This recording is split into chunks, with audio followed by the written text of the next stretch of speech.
নমস্কার বন্ধুরা। তো আজ আমি একটা নতুন রেসিপি বানিয়েছি, মানে নিজের মনের রেসিপি। এটা চিকেন হরিয়ালি তন্দুরি কারি। তো এটা কীভাবে বানিয়েছি, কিছুই না, সব কিছুই সেম।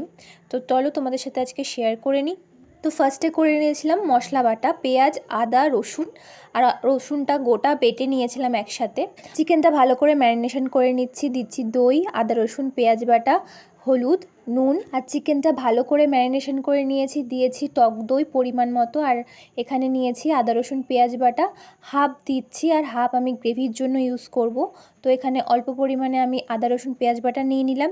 এরপর একে একে সব মশলাগুলো আমি চিকেনের সাথে দিয়ে দিচ্ছি জিরে, হলুদ, লঙ্কা গুঁড়ো, নুন আর তন্দুরি মশলা। এটা হচ্ছে তন্দুরি মশলা দিয়ে ভালো করে আমি ম্যারিনেশন করে নিচ্ছি চিকেনটা। তো এখানে ভালো করে চিকেনটা ম্যারিনেশন করে নিয়ে আমি নিয়েছিলাম আলু।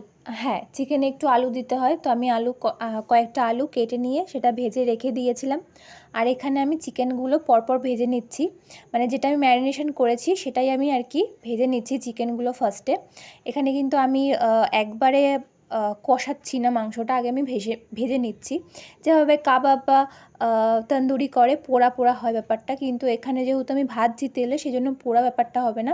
তো আমি এখানে তন্দুরির মতনই একটু ভালো করে কড়া করে, মানে লাল লাল করে ভেজে নেব চিকেনগুলো। আর এখানে দেখো আমি আলুগুলো অলরেডি ভেজে রেখে দিয়েছিলাম লাল লাল করে। তো এই চিকেনটা যদি পুড়িয়ে নেওয়া হয়, মানে তন্দুরি চিকেন যেভাবে বানায় পোড়া পোড়া, বেশ একটা স্মোকি ফ্লেভার আসে, তো সেইটা যদি করা হয় আরও বেশি ভালো লাগবে। কিন্তু আমি এখানে তেলেই ভেজে নিচ্ছি, কারণ পোড়ানোটা সম্ভব হয়নি আমার এখানে।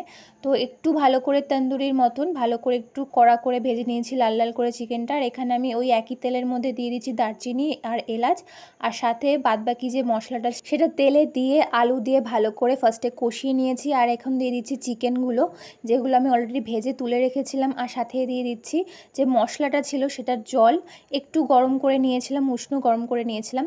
তো হ্যাঁ, আমার এটা ভালো করে কষিয়ে নিলেই হয়ে যাবে। তো আমি এখানে কিন্তু বেশি জল ইউজ করিনি, তোমরা দেখতেই পেলে একদম অল্প জল দিয়েছি, কারণ এটা কিন্তু গ্রেভি হবে না, একদম মাখো মাখো ব্যাপারটা থাকবে চিকেনের মধ্যে। তো আমি এখানে অল্প একটু জল দিয়েছি, জল দিয়ে ভালো করে মাংসটা কষিয়ে নিয়েছি। এটা কিন্তু গ্রেভি হবে না, তাই জন্য আমি ভালো করে মাংসটা কষিয়ে নিয়েছি মাখো মাখো করে। এখন দেখো আমি দিয়ে দিচ্ছি ধনেপাতা মাংসের উপর দিয়ে। তো হ্যাঁ, আমার কমপ্লিট হয়ে গেল চিকেন হরিয়ালি তন্দুরি কারি। তো এটা একদম আমার নিজের রেসিপি, মানে আমি একটু মাংসগুলো অন্যরকমভাবে ট্রাই করার চেষ্টা করি নিজের মতন করে। তো তোমরাও ট্রাই করতে পারো, মনে হয় ভালো লাগবে খেতে, আর মনে হয় না, সত্যিই খুব দারুণ দুর্দান্ত খেতে হয়েছিল।